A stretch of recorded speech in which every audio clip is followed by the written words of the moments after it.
Oh, hi everybody, it's meteorologist Joe Chaffee. Just going to adjust the camera just a little bit. Welcome tonight to my YouTube channel. We have a lot happening right at the moment with regards to severe weather that's going on across the Gulf states and on up into the Ohio Valley. I'm actually quite surprised at just how much severe weather has been going on during this afternoon and evening. So far, as of 6 o'clock, the tornado count for the day is at 5, according to SPC, and there are a few tornado watches in play. I just had the map up, and I seem to have lost it, so I'm going to have to bring it up the old-fashioned way. And we're going to get to that. Radars. We're going to look at a lot of different things tonight with respect to where all of this is going. And of course, this is all a result of that massive storm that moved out of the Great Plains and wound up. It's now moving up into the northern Great Lakes. So let's take a look at what SPC is doing here. We'll bring that front and center right off the top. And there you can try to make it a little bit bigger for you. Here we go. And we do have this very large area of slight to enhanced risk running from Michigan straight south into Alabama, where we have a working tornado watch box up. That's the red box that you see there. And the blue, the two blue, we used to call them boxes because they sort of drew them more like parallelograms, really, but it was just easy enough to call them watch boxes. We have two other watches up. The one, these are severe thunderstorm watches. One that covers northeastern Kentucky and much of western and central Ohio, and then a new one that has been put up for eastern Michigan. So this push of very warm air out of the Gulf of Mexico running right up the eastern seaboard has been extensive, and it is going to produce probably. We've got some working tornado warnings at the moment, so we'll pull up one of the local radars that I have preset. But let me show you at least on the satellite loop what's happening now. The storm itself peaked in intensity yesterday. It has got down to, I think, a 968 millibar low. It's up in the 990s now, so it's filled about 22 or so millibars, but it's still causing big problems. Here you can see the Gulf opened up and all that moisture shooting northeastward ahead of the cold front. The circulation of the storm continues to push northward into the Great Lakes, the upper circulation. And on the northwest side, some areas are still experiencing blizzard conditions. I looked at Fargo, North Dakota, for example, about 2 hours ago. Wasn't snowing there, but they were sustained at 40, gusting to 55 miles an hour. So with a temperature of 32. So whatever snow that they had on the ground, definitely restricting visibility down to under a quarter of a mile. In the meantime, that feature, that big storm, really is the whole. Is everything across the United States. It's driving the weather on both coasts. The weather in the west right now is calm. The weather in the east is relatively calm. And the fact that this storm is weakening as it moves up into eastern Canada, that is going to mean that this front is going to lose a lot of its punch as it moves to the east. There's not a whole lot of support here for severe weather in the east tomorrow. There's a small area of marginal risk that's being indicated for parts of southern Virginia. But as far as everybody else, outside of the fact that there might be an embedded thunderstorm in a line of showers that comes through later in the day, that should be just about it. Let me also, by the way, as we go through the radars and all these tornado watches and severe thunderstorm watches, please remember that we are, you're watching this in real time. It's 7:35 Eastern time. So if you're watching this on a replay, please make sure you check your local National Weather Service office for the latest information regarding any severe weather, and you can find that by going to the Weather Service's main website, weather.gov, and then just click near your local geography and pull up your local office. You want to make sure you have the absolute latest information when it comes to severe weather. Okay, so I'm going to start off with the surface map tonight, because I want to show you what has transpired here with regards to how it looks like with these surface observations. And you've got two fronts that are being analyzed here on the 5 p.m. surface map. First off, when you look at what's going on through Alabama and into Georgia, you've got temperatures in the upper 70s and low 80s. Now, some of this is being impacted by rain and thunderstorms moving through, but where it's not raining yet, or it wasn't raining at the time of the observation, you have temperatures up into the 80s and dew points in the very ripe mid-60s. You have two fronts being analyzed. The first front, the winds go from the south to the southwest, and there's an ever so slight drop in the dew points. The second front, which is basically the main cold front and the dry line, is right behind it, and behind that you start to see temperatures in the 70s and 60s. But look at the dew point differences here. You go from dew points in the mid 60s, mid and upper 60s on the other side of that cold front, that second cold front in western Mississippi. Then you start to see these dew points drop into the 40s and down even into the low 30s. You even get the cooler temperatures. You go 70s, 60s, and 50s. So this is a very strong push into an area of high dew points, tropical air, and the result is that you're getting thunderstorms developing. And by the way, here's the upper air. We're looking at the 18,000 foot level, 500 millibar level, and you can see the jet stream. This is only, excuse me, this is only a loop that goes out to trying to see what the last time frame on this is. This is through tomorrow evening. Okay, so this goes right into tomorrow evening. Look at the strong jet stream. The colors are the strength of the wind. So your reds are up to 110 knots, and the purples 130 knots. And this is a really, really deep trough that is swinging through here across the southern states. You can see how that trough just gets stretched out, and then there's another short wave that comes into play in the northern stream for later tomorrow. But the upper low that represents the storm disappears. You'll notice it starts on that first frame from a couple of hours ago and begins to just open up and weaken as the whole trough moves up to the northeast. So then you've got another round of energy, another jet that drops down into the northern plains that's basically forcing this whole trough to move along to the east.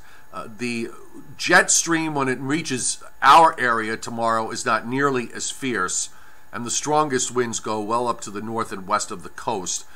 Again, it's a much flatter looking trough by the time it gets to us. So while there might be some showers, it's hard to imagine that we're going to see anything severe here. I'm just going to go back to the surface map because I also want to focus on what's going on further to the north, where you do have this warm sector that's analyzed all the way up into central Ohio. Actually, it's probably pushed up a little bit further north than that. You've got temperatures in the 70s all the way up into northern Ohio, and then you got 50s and 60s, and then you get into the 60s, 50s, and 40s as you head up into northern Michigan. Your remaining low center, your remnant low of the storm, is in central Wisconsin as a 988 low. You still have a very, very tight pressure gradient here showing up back through Minnesota and in through the Dakotas. You can see temperatures here are all mostly in the low 30s. The air behind this is not exceptionally cold, and this is a typical character of these late winter, early spring storms. You don't often have a good solid push of Arctic air anymore, especially if it winds up that the Arctic air, the connection to the Arctic air is cut off. So this is more like modified Canadian air. And you can see the wind barbs. I don't know how large they show up, but you've got some 35 and 40 knot wind barbs on the plots here in parts of North Dakota and in through westernmost Minnesota. So the blizzard conditions are definitely continuing. A few stations are still reporting some snow, but it's on the back end. There's not a whole lot happening now as far as the snow is concerned because of the fact that the storm reached its peak intensity late yesterday and has been slowly weakening ever since. Very, very interesting setup here on what has been what is a very important storm system when they look back on this with regards to all the things that it has produced. And we're going to take a look at some of the snowfall amounts and everything else in just a second. So let's go to the radars. Again, remember, if you're watching this on a replay, it's 7:41 Eastern Time, so you'll be sure to go to weather.gov, to your local National Weather Service office, to check the latest radars and any watches or warnings. The Storm Prediction Center, talking about, they referred to them as discrete thunderstorms. I'm not. It's not a phrase that I've seen used that often, but they talked about also some supercells developing, and there are. I can't tell off this radar whether they are or not. I don't really want to speculate, other than to say that some of these storms are indeed quite strong, and we do have some. From my last check, we actually do have some working tornado warnings up. And then further to the north, you see a second separate line that is running through Ohio in the area of the severe thunderstorm watch that's up. And then that other severe thunderstorm watch in Michigan is producing yet a third separate line of storms. So this is a very, it's a really interesting radar to see 1, 2, 3 distinct areas. And actually, with the dry line, with that cold front I showed you earlier, there is a narrow fourth line of downpours that is developed ahead of that second front that marks the leading edge of the dry air that is coming down through Arkansas, northern Louisiana, and in through northwestern Mississippi. Quite a severe weather event for today. The models, I don't know that I would have envisioned an outcome like this 2 days ago with regards to how the severe weather is lining up today, but definitely worth looking back on to see how this all came about, so you understand, you can understand why things happened the way they did. And as far as what's left with the upper low, you can see there's not a whole lot happening back through southeastern Minnesota, a little bit of precip there. It's probably more rain or a mix than anything else. And then you've probably down into Kansas and southeastern Nebraska, some rain showers, maybe a little bit of a mix getting involved in there. Here's the radar view. This is out of Birmingham, Alabama, and we've got the red boxes are your tornado warnings. The yellow boxes are the severe thunderstorm warnings as of 7:44 Eastern Time. 2 working tornado warnings. One that is north of Demopolis, I guess that's how it's pronounced, and south of Tuscaloosa, that I know. And you had a couple of severe thunderstorm warnings near Birmingham, and now you've got what looks like a tornado warning. I can't read what the town is because the echoes are sitting right over it, but it's well to the northeast of downtown Birmingham, and the whole line is translating eastward. There are quite a few severe cells in the mix there. Huntsville is up to the far north. You can see Florence up to the northwest, and Tupelo on the far northwest side, Tupelo, Mississippi. The Storm Prediction Center speculating that some of these strong cells could survive the trip into northwestern Georgia, but that they should weaken a bit as far as the Atlanta area is concerned, where the atmosphere they feel is a bit more stable in nature. But of course, if you are anywhere in this area right now, there is risk that there could be putting up additional warnings for severe thunderstorms or tornadoes at any time. Again, weather.gov, your go-to site.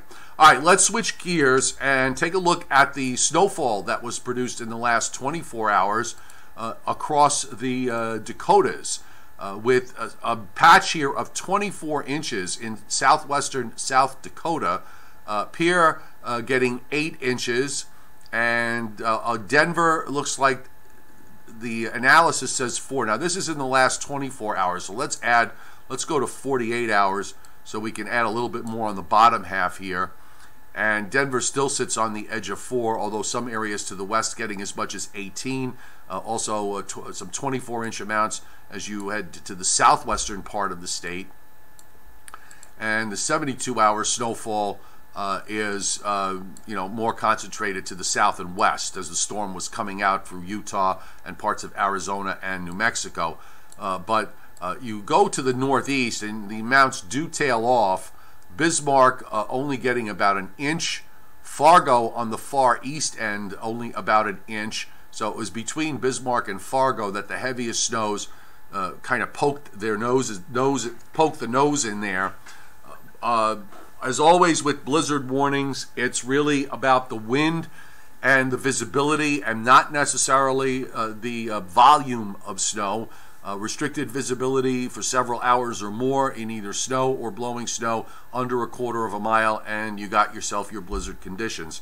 And that's indeed continues tonight. Although the warnings are are coming down bit by bit, and before too long they probably will be taken down. I'll bring up the warnings map to show you what's still going on as of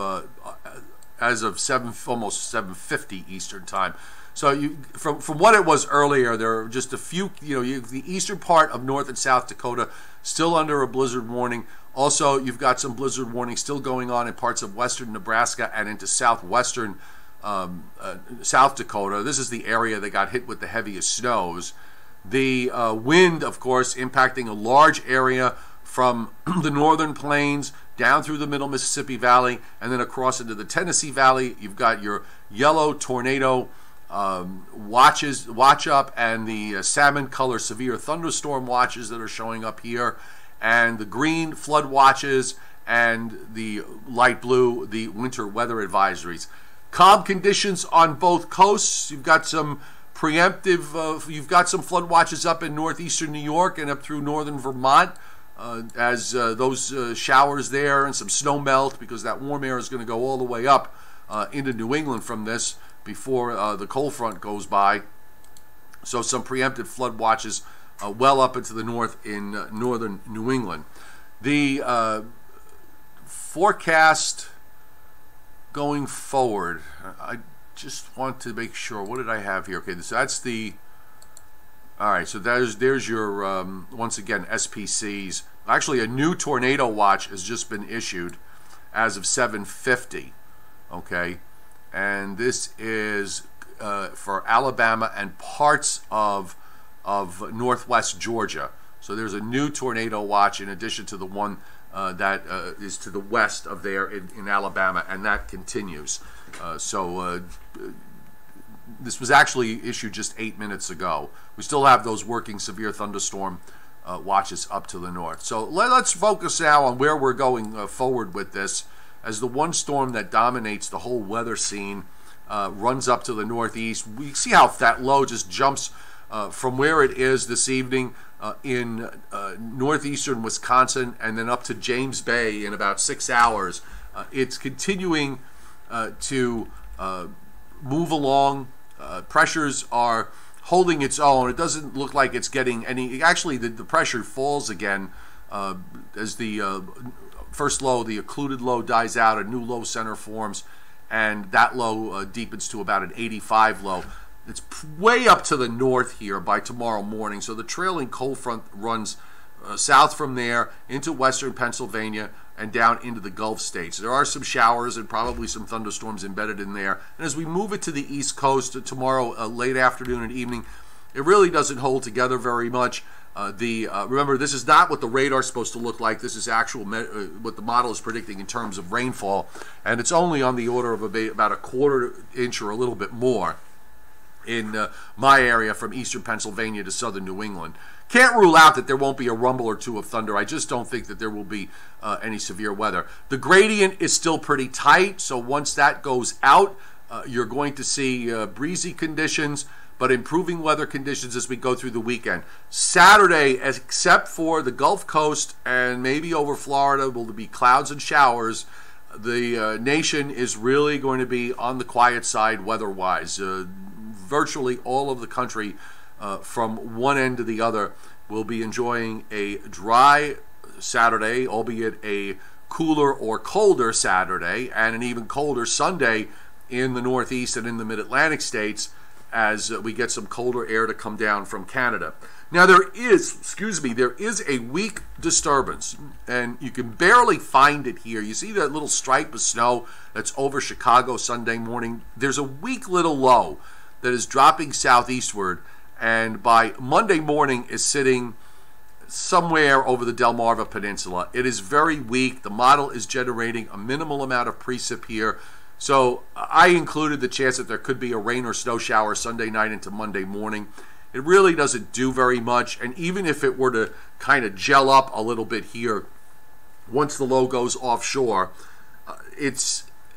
you're talking now about March 18th, the precip falling during the daytime, and air that's not really that cold. We're talking about temperatures that are going to be easily getting through the 30s and into the 40s, in spite of the fact that it is cold aloft. So you'll probably see some rain or snow showers running around late Sunday night, early Monday morning. I don't think it amounts to anything. And then that low just kind of skedaddles to the northeast, and you've got pretty much a chilly weather situation for the first half of next week.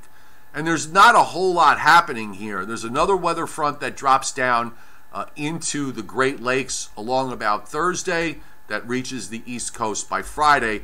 The models are hinting at some kind of coastal low that develops off the southeast coast, actually well off the southeast coast, and then it moves on out to the east. You don't have anything here that to me remotely suggests that there's going to be any kind of last minute weather event in the Northeast of consequence. This to me looks more a front with a wave, and the wave develops out to the east. The flow is pretty flat. There's nothing that would bring it up the coast or start a low maybe somewhere down in the Gulf states or off the Carolinas and drive it northeast. This is just a trough that's swinging through and out, and you start to get some action with some western energy into the southern Rockies, and eventually translates into some thunderstorms moving into parts of Texas at the end of the week. But it's not like we're seeing another big wrapped up storm that's going to be running up toward the northern plains and the Great Lakes. The upper air jet stream pattern, and we'll jump over to the teleconnections here. Once again, please make a reference point about the fact that just because you have an off-the-wall Pacific North America index that's positive to the top of the charts guarantees you absolutely nothing, okay? It doesn't guarantee you a thing. It is reflecting the actions more of the weather going on in the west than it is in the east.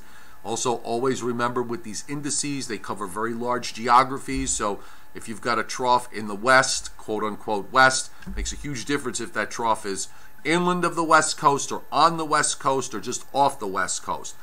And also, there is a part of the Pacific out near Hawaii that is part of this equation, and there's a really deep trough that's out there. So a lot of the strong positive reading is really generated more by the deep trough that it's out at 160 degrees west, than it is regarding the strength of either the ridge in the west or the trough that is in the east. And the same applies in the east, folks, that there's a difference between a trough that's at 75, that's at 80, that's at 85. The NAO is strongly positive pretty much the whole next 2 weeks, so there's absolutely no blocking. This is absolutely the opposite of what things were last year, okay? You had the NAO it's a mirror image here. It's a complete flip to the other direction. So there's no blocking whatsoever. Your EPO, your E-specific oscillation, which I've said to you many times, this is the one that I kind of like to, a lot. I think it's a fairly good indicator with regards to cold. It's It goes negative after today, although it's not really that negative. It's slightly negative and stays pretty much near the neutral line or slightly negative through the end of the month. So it's not an especially strong indicator that there's a whole lot of cold air around. There's enough, and some of it is the ridge in the west is helping to bring some of that colder air down. So whatever cold air we're getting is being driven, I think, more by the PNA here than the EPO. But the bottom line is, if you're thinking that there's going to be some kind of last-minute weather event with regards to one more snow before spring takes hold, I really think it's pretty well long in the tooth and done here. So watching how the whole thing evolves, I'll just back it up. We'll back it up to Monday when that energy started to come in from in the west. There's your wrapped up upper low over Colorado and Kansas, with the surface low that wound up being just about vertical with this. And now, of course, that lifts up into Canada. Notice the change in the west. The whole trough comes out. A ridge starts to pop up as we head toward tomorrow and the weekend. And there's your deep trough, very deep trough down at 160 out by Hawaii. That deep trough is helping the big ridge pop up in the west, and it's also helping to force a trough into the east. The trough axis in the east, however, is close to the coast, and this is not conducive. You need that trough axis to be a little bit further to the west. You want that energy if you're looking for a last chance snow event, or even during the winter when you're looking for a snow event. You don't want these upper troughs to be dropping down over the central or eastern lakes. You'd rather see them drop down over the western lakes and back near the northern plains and kind of dig their way southeastward. So the trough axis here is just too far to the east, and it swings around. You notice those upper level winds are pretty much going west to east off the Virginia coast and out to about 60 west. It's hard to imagine how you're going to get anything to go in any direction but straight east once it goes out. And then as time goes by through next week, there's one more short wave that moves through here toward Thursday or so. That's that second front that we showed you. And then after that, the trough lifts out, and suddenly you've got a westerly flow, a flow from California through the lower and middle Mississippi Valley to the mid-Atlantic states, a straight west to east flow, and that's going to allow things to warm up a bit. Canada's cut off here. The other thing to notice over time, and this is what typically happens in the springtime, as we go through the next several weeks or more, you're going to notice that the upper air is going to have a weaker looking profile to it, and you're going to see cutoff lows. The spring is a season for cutoff lows. There's one sitting well east of Bermuda. You see this where you see the number 570 there, that closed height line there. There's an upper low that's sitting out in the Atlantic. We've got a cutoff upper low in eastern Iowa. You're going to start to see more and more of these as the jet stream begins to naturally start pulling up further to the north, and you wind up with instances where energy gets left behind and cuts off. And sometimes when you get deeper into the spring, you can get these cutoffs to just sit in one particular place for long periods of time. Anybody who's lived in the northern mid-Atlantic or in coastal up to through coastal New England understands that. You get sometimes these lows that cut off the Virginia coast or off the New Jersey coast or off the coast of southern New England, and they just sit there for days and days and days, and you're just in what seems to be an endless marine flow of air. You're going to start looking for those as we go through the next 3 or 4 weeks. So I guess in summary, this storm has been quite a storm indeed with regards to everything that it has produced. It's very typical of late winter, early spring storms. You get an incredible variety of weather. I think every watch or warning in the book has been up, from tornado warnings to blizzard warnings to severe thunderstorms, to flood watches, to high wind warnings. Quite the storm indeed, when you think about it. And I wouldn't be shocked if we wind up seeing one or two more of these as we go through the next several weeks. This is the season for the atmosphere to be in extreme turbulence. Winter trying to hang on desperately, and the natural warming of the atmosphere with the increasing sun, just bringing temperatures higher and higher, and creating these areas where you wind up with deep storms and all sorts of crazy weather going on. So let's see. Just checking out all of you on here. I know Cynthia Gwynn Yautis, you had your round of severe weather today across Indiana, but yes, much calmer now. And spring just days away. Days away. And this weekend is St. Patrick's Day weekend. St. Patrick's Day is Sunday, but there are places that have parades both Saturday and Sunday, at least for my neck of the woods, from eastern Pennsylvania to southern New England. Either day looks good, although Saturday is going to be the warmer of the two weekend days. And by the way, this is another instance where that term, the bomb cyclone, okay, that's really, I've mentioned this before. We used to call them bombs when we were young in the weather office looking at weather maps. And, when a low would intensify rapidly, we would say that the low was bombing out. This is not any kind of new phenomena. It's basically an insider term that some media people just kind of jumped on, and they make it sound like this is something that's never happened before. That's the origin of the word. A bunch of teenagers and kids in their early 20s frothing at the mouth over weather and weather maps and lows and highs, and they see a deepening low, an intensifying low that drops 24 millibars in 24 hours, and we used to say they bomb out. Andrew Wells, I have a question. Okay, FB3, the parallel GFS and the Climate Prediction Center are showing strong blocking, while the regular GFS and the other computer models are not showing that. Well, the teleconnections that I put up before, that was from the GFS ensembles from last night. And yeah, the NAO is strongly positive right through the next 2 weeks. I don't see any evidence of any kind of blocking pattern. I would, I would. One of the reasons why the parallel GFS is not being used as the operational. It was supposed to become operational in about 5 days, and that has been postponed because they've run into a big problem.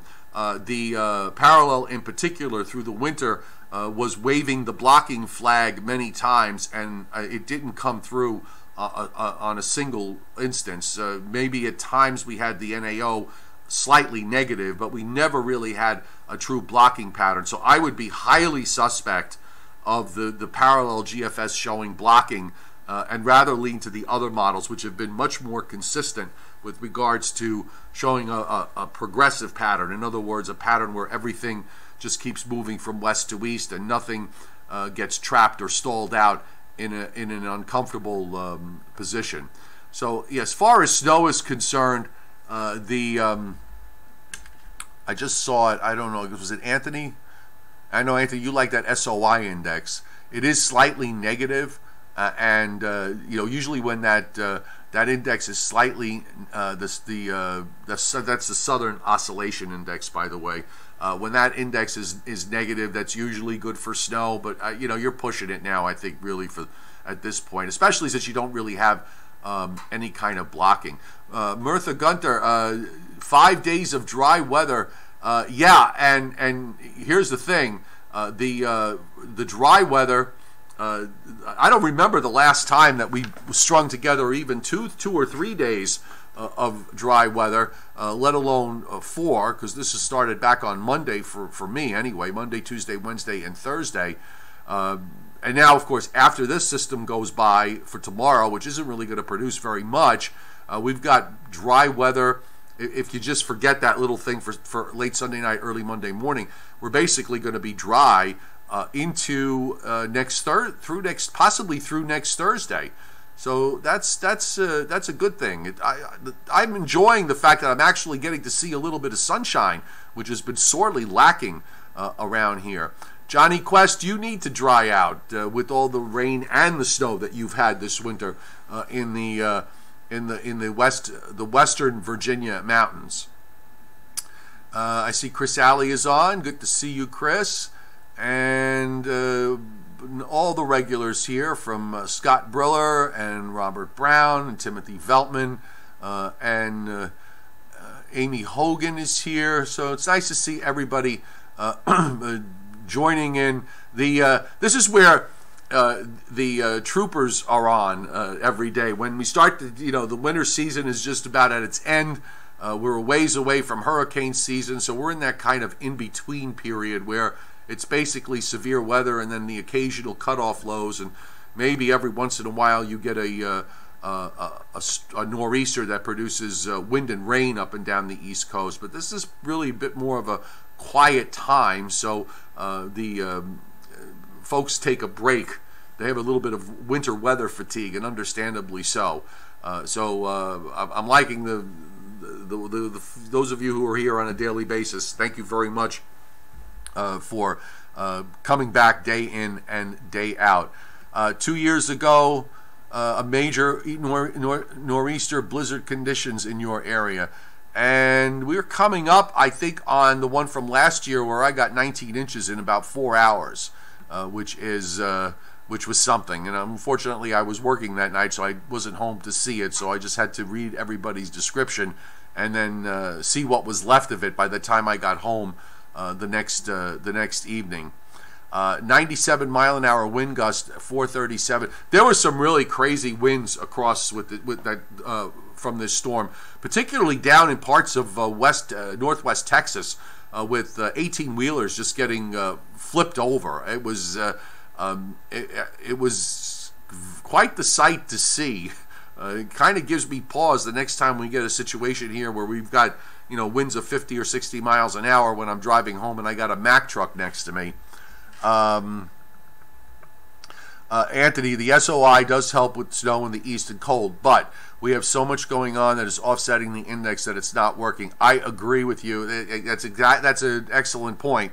And yes, no one indicator is going to help you with any of this when it comes to forecasting and looking at things out in the long range. And that's why I think it's really important. Recognize what the actual weather pattern is. And then you can figure out where everything is going, and the models will eventually come to you, and not you going to what the models are indicating. Charles Gall, we just love all weather now, no matter what. I know, I get that. So do I. Train got pushed off of a trestle. I'm not at all surprised, David Schwartz. I mean, some of that wind was just insane. Measurable snow in April does happen, as Scott Briller points out. 40 of Central Park's 150 years, or basically once every 4 years. Look, could there be something somewhere along the way under the right circumstances that produces a cheap thrill? I guess. But as I said the other day, we're at the point now where you're going to have all your ducks in a row, and everything in the upper atmosphere has to be just about perfect for it to happen. And we're far from that. Didn't a Digger 310? Didn't a train derail off a bridge in New Mexico because of the high winds? I don't know specifically. I don't know if anyone does. I don't recall seeing that as one of the stories. But listen. After seeing what those tractor trailer trucks did, would not at all surprise me. Springtime cold for Alfred Phillips up in Wainwright, Alaska. Still below freezing up there, Alfred, I'm sure, but at least you're almost up to 12 hours of daylight, as your days are rapidly getting longer, and before too long you're going to have your midnight sun up your way. Little ways to go yet, but hey, the next couple of months will go quick. Noah said the El Nino strengthened in February. Do you think this is enhancing or causing the Atlantic fire hose. Well, we've had that Atlantic fire hose for a good chunk of the winter, and there's really no sign of it breaking down. The strengthening El Nino may wind up, it will wind up having an impact on the hurricane season. Usually when we have El Nino years, the Atlantic activity is a bit reduced. But I did remember reading back a number of months ago that in El Nino years, it's more likely to get a system where the Atlantic coast gets more impact than the Gulf of Mexico. It's not a straight line comparison, but some of the years where there were a number of Atlantic storms, they have tended to come in years where the activity has been subnormal, and there was at least some kind of El Nino going on somewhere. Of course, it's not. It doesn't work. Nothing in weather ever works 100%. But this was sort of the, more did than didn't type of thing.